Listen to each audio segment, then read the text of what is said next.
Welcome to Sweet Life Beat Life. We hope this video helps. In this video, I will explain how to cook codfish in a pan. First, select cod fillets that are about 1 inch thick and appear firm and white, indicating freshness. It is crucial to thoroughly pat your cod dry with paper towels, as this step helps achieve a beautiful, crispy crust.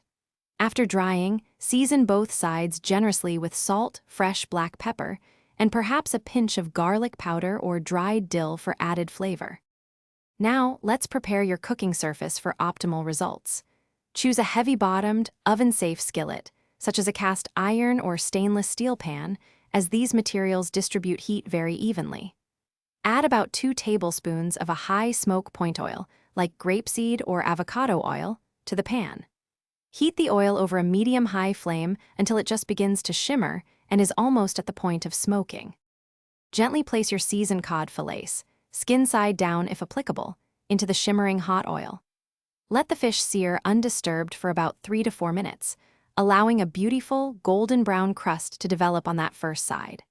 Once seared, carefully flip each fillet and cook for an additional 2 to 3 minutes, until the fish flakes easily and its internal temperature registers 145 degrees Fahrenheit with a food thermometer.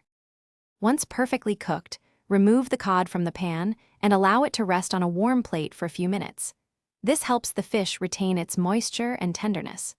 For an extra burst of flavor, squeeze some fresh lemon juice over the fillets or garnish with a sprinkle of freshly chopped parsley. Serve your delicious pan-seared cod immediately alongside your preferred accompaniments, perhaps some roasted asparagus or a simple green salad. Thanks for watching. Consider subscribing if we helped you.